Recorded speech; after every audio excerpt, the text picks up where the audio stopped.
Brought to you by NBC bearing, भारताची पहिली bearing उत्पादक.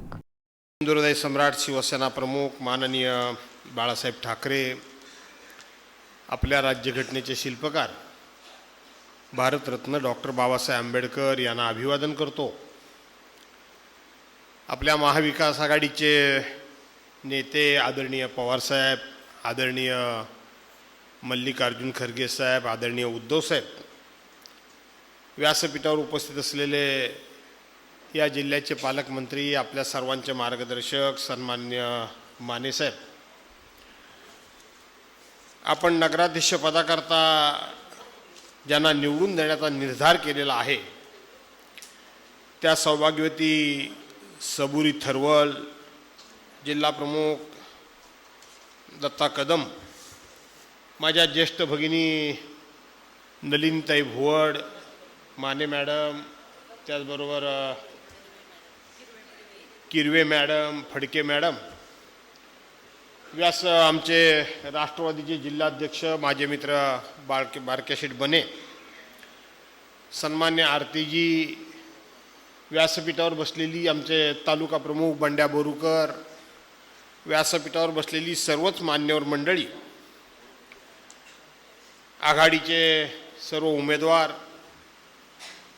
आणि उपस्थित बांधवांनो, भगिनींनो आणि सहकारी मित्रांनो, 2 तारखेला आपल्या देवरुख नगरपंचायतीची निवडणूक होणार आहे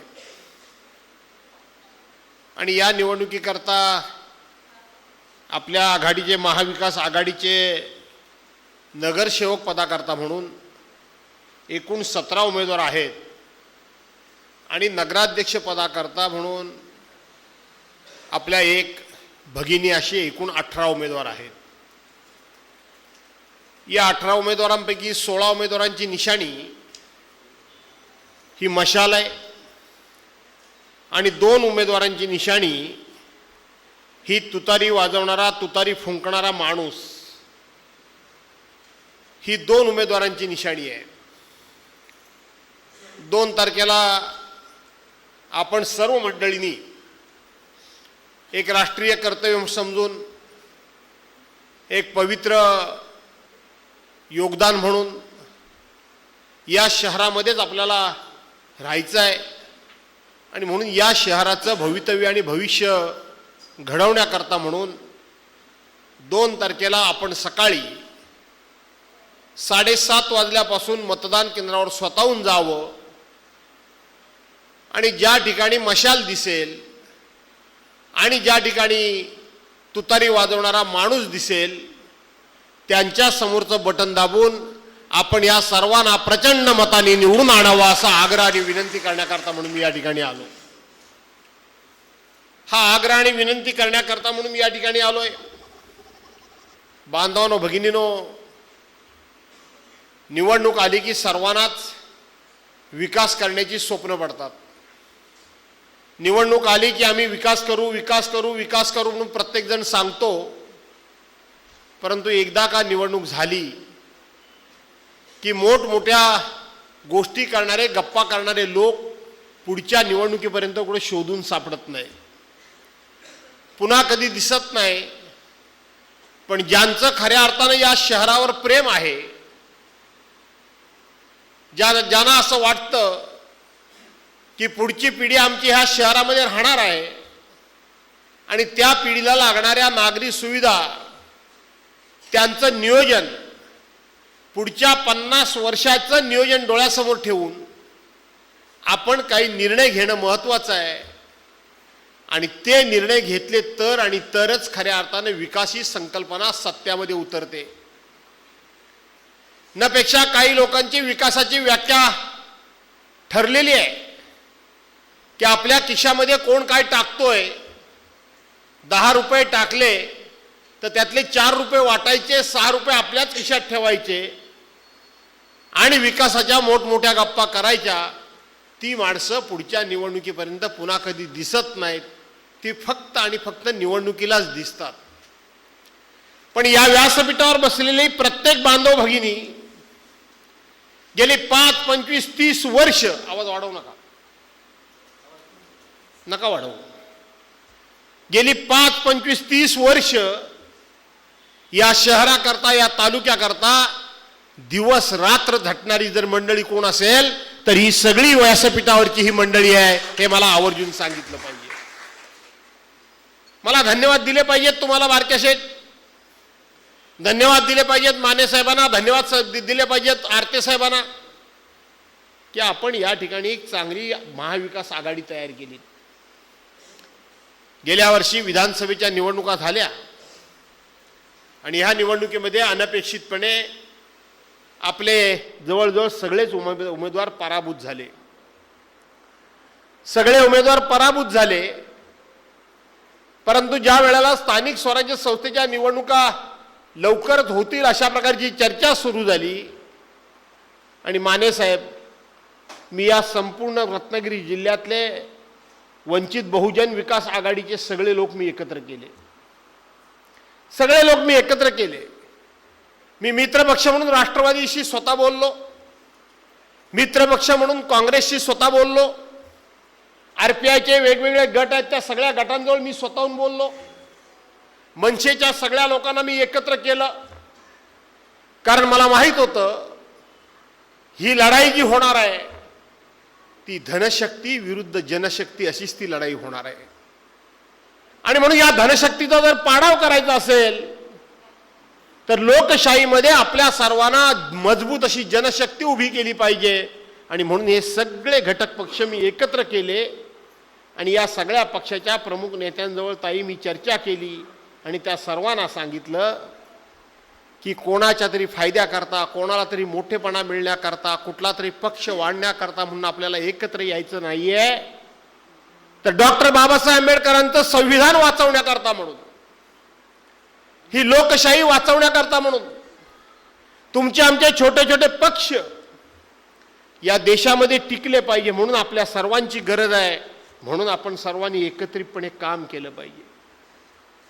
एकीचा अर्थ, एकीची गरज आणि एकीचं महत्त्व कुठल्याही प्रकारचा गाजावाजा न करता संपूर्ण रत्नागिरी जिल्ह्यामध्ये या छोट्या छोट्या पक्षांना मी समजावून सांगितलं. त्यांना आठवण करून दिली की भारतीय जनता पार्टीचे राष्ट्रीय अध्यक्ष, भारतीय जनता पार्टीचे देशाचे गृहमंत्री खुलेआमपणे, जाहीरपणे सभांमधून उभे राहतात आणि सांगतात की या देशामध्ये आम्हाला छोटे छोटे पक्ष शिल्लकच ठेवायचे नाहीत. अशा प्रकारचं वक्तव्य ज्या वेळेला करतात त्यावेळेला छोट्या छोट्या पक्षांचं छोटं छोटं महत्त्व हे अधोरेखित केलं पाहिजे आणि आपल्या एकीचं बळ आपण उभं केलं पाहिजे. आणि ते जर बळ आपण उभं केलं तर ह्यांची मस्ती आपण उतरल्याशिवाय राहणार नाही, हा विश्वास सगळ्यांच्या मनामध्ये मी निर्माण केला. यांची मस्ती आपण उतरल्याशिवाय राहणार नाही. तुम्ही सगळे मगापासून म्हणताय की अजूनपर्यंत विकास झाला नाही, विकास झाला नाही. 4 कोटी रुपयेची नगरपंचायतीची बिल्डिंग 6 कोटी 70 लाखावर गेली. तुम्हीच सांगताय, बरोबर आहे ना? आता राजकारणातला निवडणुका जिंकण्याचा आता फॉर्म्युला बदललाय, आपण समजून घेतलं पाहिजे. फॉर्म्युला बदललाय. आता काम करण्याची गरज नाही, दिलेला शब्द पूर्ण करण्याची गरज नाही. आपण कोणाला तरी बांधील आहोत, ती बांधिलकी मांडण्याची गरज नाही. आता कोणत्याही मार्गानं लोकांना सरळ सरळ विकत आपण घ्यायचं आणि विकत घेऊन सत्ता आपण उपभोगायची, हा एक नवीन फंडा या देशामध्ये सुरू झालेला आहे. हा एक नवीन फंडा या देशामध्ये सुरू झालाय.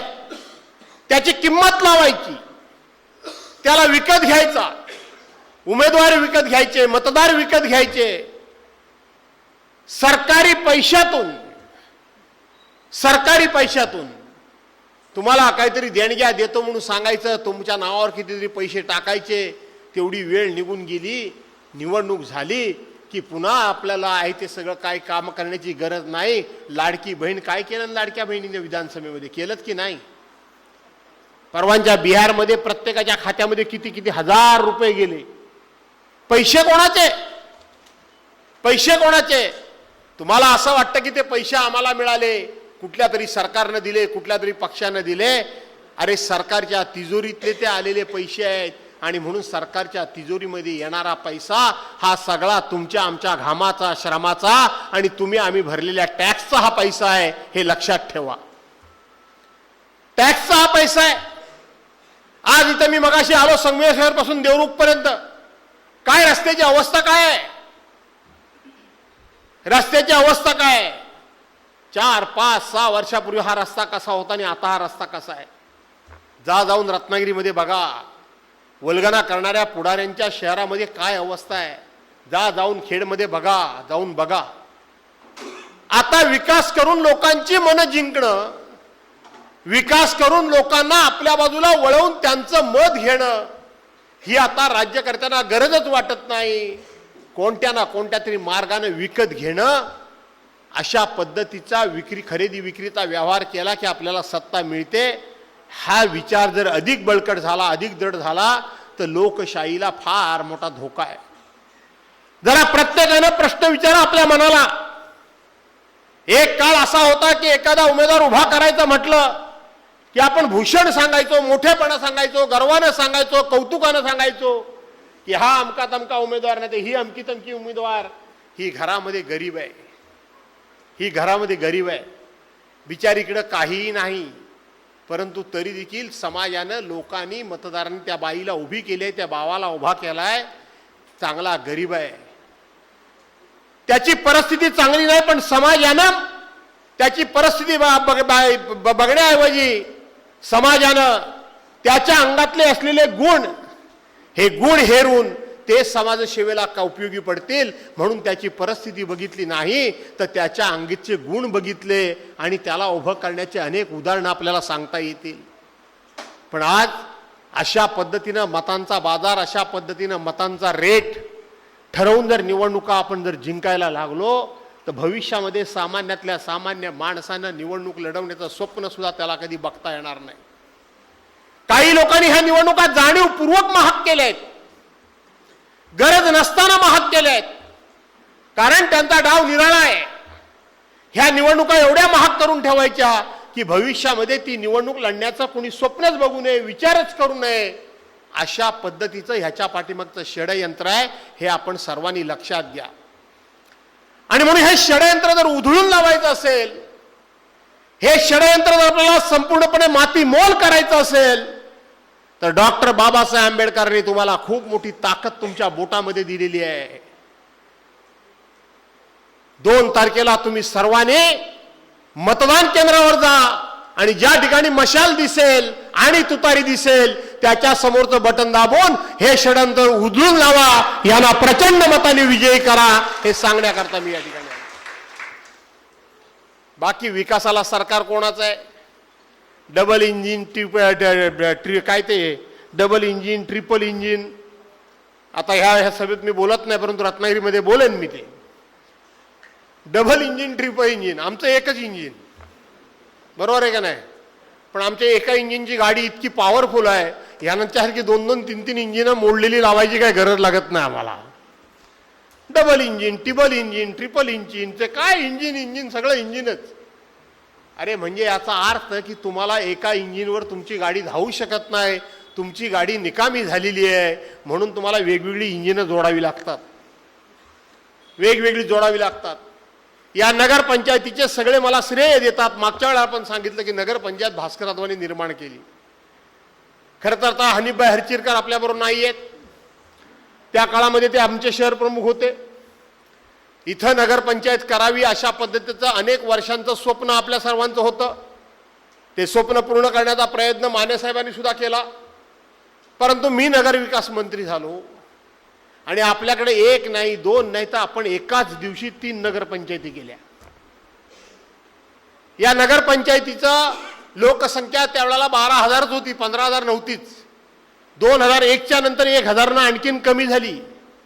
लांजामध्ये तर अवघी 6-6.5 हजार लोकसंख्या होती, 6-7 हजार. गुहागरची लोकसंख्या 5,800 अवघी होती, 15,000 नव्हती.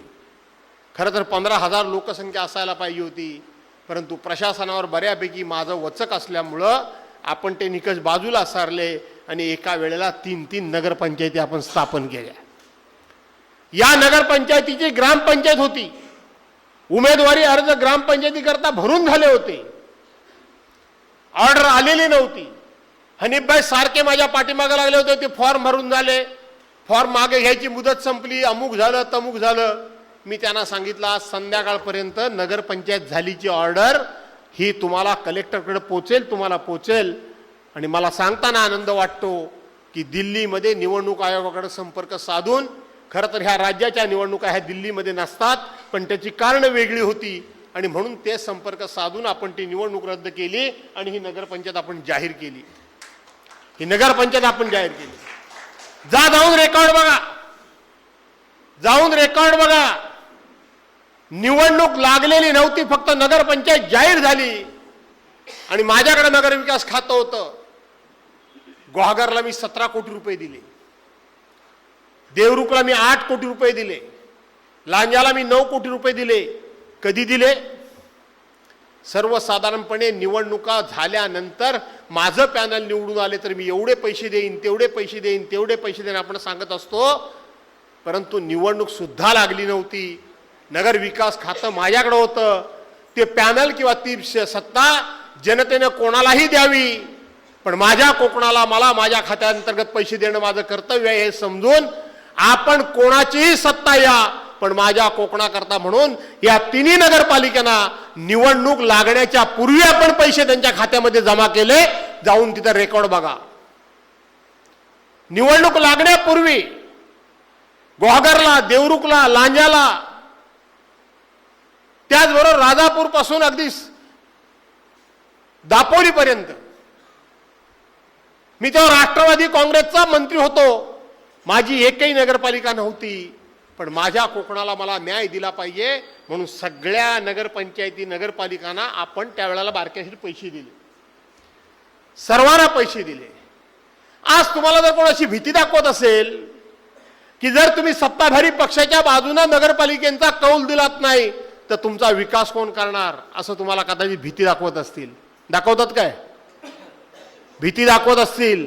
पण हे तुम्हाला मी विश्वास द्यायला आलोय, सत्ता कोणाची आहे याच्यावर विकास करणं हे अवलंबून नसतं, तर ती सत्ता कोणाच्या हातामध्ये आहे त्याच्यावर विकास होणार की नाही ते अवलंबून असतं. एक काळ असा होता की ED6 खाली फक्त तुम्हाला निधी मिळायचा, पण आज केंद्र सरकारपासून राज्य सरकारपासून तर DPC मध्ये पहिल्यांदा नगरविकास खात्याला, नगरविकास विभागाला, नगरपंचायतीला DPC मधून पहिल्यांदा निधी मिळत नव्हता. आज आमचा 410 कोटीचा प्लॅन आहे. 42 कोटी रुपये नगर विकास विभागाअंतर्गत किंवा ह्या नगरपालिका नगरपंचायतांना खर्च करण्याकरता DPC मधून त्या ठिकाणी तरतूद केलेली आहे. तुम्हाला कोणी रोखू शकत नाही, सत्ता कोणाची असू द्या.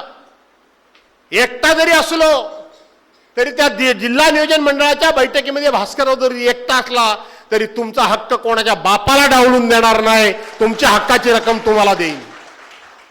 कारण त्याच वेळेला काँग्रेस, राष्ट्रवादी काँग्रेसनेच तो निर्णय केलाय आणि नियम केलाय की लोकसंख्येच्या आधारावर पैसे तुम्हाला मिळाले पाहिजेत. त्यामुळे कोणतरी सांगत असेल की ह्याचा पालकमंत्री आहे, त्याचा पालकमंत्री आहे, त्याचं सरकार आहे, ह्याचं सरकार आहे, काही फरक पडत नाही. काही फरक पडत नाही, काही म्हणजे काही फरक पडत नाही. आणि म्हणून ही नगरपंचायत आपल्या नगरसेविका, आपल्या नगराध्यक्ष पदाच्या उमेदवार सबुरी थरवल म्हणजे मुन्नाच्या सौभाग्य होती. मुन्ना काय रे, इथं तुम्ही ही सगळी आश्वासनं दिलीत, पण त्याच्यामध्ये विमानतळ आणतो म्हणून कुठं काय सांगितलंच नाही. बाकी सगळे आश्वासन आहेत पण विमानतळाचं नाही, कारण विमानतळ इकडेच आहे. बरोबर आहे का नाही? मग आता काय राहिलं शिल्लक बारके? विमानतळ इकडं आहे. आमचा भांड्या बोरुकर असेल, मुन्ना थरवाल असेल, आमचा जनक असेल, आमचा गोट्या छोट्या गव्हाणकर असेल, इथं राजू जाधव बसलेत, बारक्या शेट आहेत, नलिनता आहे. निलेश कुठे गेला? अरे उमेदवार आहेस ना तू, असा नम्र उमेदवार दुसरा कुठला असेल असं मला वाटत नाही. बिचारा खाली लोकांच्यात बसलाय. आणि म्हणून निलेश असेल, हे सगळे माझे मित्र आहेत. गेले अनेक दिवसापासून आम्ही एकत्र वावरतो आहोत, एकत्र काम करतो आहोत आणि म्हणून यांना शुभेच्छा देण्याकरता म्हणून मी या ठिकाणी आलोय. मी तुम्हाला विनंती करतो की आता कुठल्याही भुलभुलैयावर जाऊ नका. समाजामध्ये दुही पसरवणाऱ्या लोकांच्या नादाला लागू नका. रोज येऊन काहीतरी फंडा एखादा नवीन सांगायचा, नवीन करायचा, त्या फंड्याच्या नादाला तुम्ही लागू नका. तर ही सगळी काम करणारी मंडळी, अनुभवी मंडळी एकत्र आली आहे. ती एकत्र आली आहे आणि त्यातले प्रमुख जे लोक आहेत ते स्वतः या सगळ्या निवडणुकीमध्ये कुठेच नाही आहेत. कुठेही हे सगळे प्रमुख लोक निवडणुकीमध्ये नाही आहेत. तर हे सगळे लोक प्रमुख निवडणुकीमध्ये नसले तरी शहराचं भवितव्य आणि भविष्य आम्हाला घडवायचं आहे, ह्याच एका उद्देशाने एकत्र आलेले आहेत. आणि म्हणून मला सगळ्यांनी सांगितलं की यंदाचं वातावरण अतिशय चांगलं आहे. चांगलं आहे ना? नक्की. मग आता काय मतदान करायलाच नको का? होय, मतदान करायला. वातावरण चांगलं आहे ते जोपर्यंत तुम्ही स्वतःहून मतदान केंद्रावर जात नाही आणि तुमचं मत किंवा तुम्ही त्या ठिकाणी मशाल आणि तुतारीच्या समोर बटन दाबत नाही तोपर्यंत वातावरण चांगलं आहे की वाईट आहे याच्या भ्रमात राहू नका. या भ्रमात राहू नका. घराघरातून एक एक माणूस वेचा, एका माणसाला भेटा, एका माणसाला त्या ठिकाणी समजावून सांगा.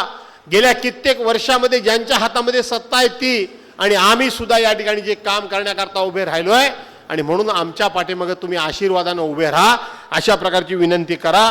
असं मी विनंती आपल्या सर्वांना करतो. बाकी काय नाही, विषय काय एवढाच ना? काय आहे कुठला विषय वगैरे काय? विनंती तुम्हाला करतो. नगरविकास राज्यमंत्री म्हणून माने साहेबांनी काम केलंय, नगरविकास राज्यमंत्री म्हणून मी सुद्धा काम केलंय. आमच्या अनुभवाचा फायदा तुम्हाला 100% हे शहर विकास करण्याकरता आम्ही मिळवून दिल्याशिवाय राहणार नाही. आणि आता शहरामध्ये खूप काळजीपूर्वक काम करण्याची गरज आहे, कारण जवळजवळ 58-59% लोक हे आता शहरामध्ये राहत आहेत आणि म्हणून नागरी सुविधांच्यावर लक्ष अधिक दिला पाहिजे आणि ते देण्याचं काम या सगळ्या मंडळीच्या पाठीमागे उभं राहून आम्ही करू. हा विश्वास तुम्हाला या ठिकाणी द्यायला आलोय आणि एवढ्या लांबून आलोय की आपण सर्वांनी मशाल आणि तुतारी हे लक्षात ठेवा आणि या सगळ्या उमेदवारांना भरघोस मतांनी निवडून आणा, असा आग्रह आणि विनंती करतो आणि आपल्या सर्वांची रजा घेतो. जय हिंद, जय Maharashtra. Brought to you by NBC bearing, भारताची पहिली बेअरिंग उत्पादक.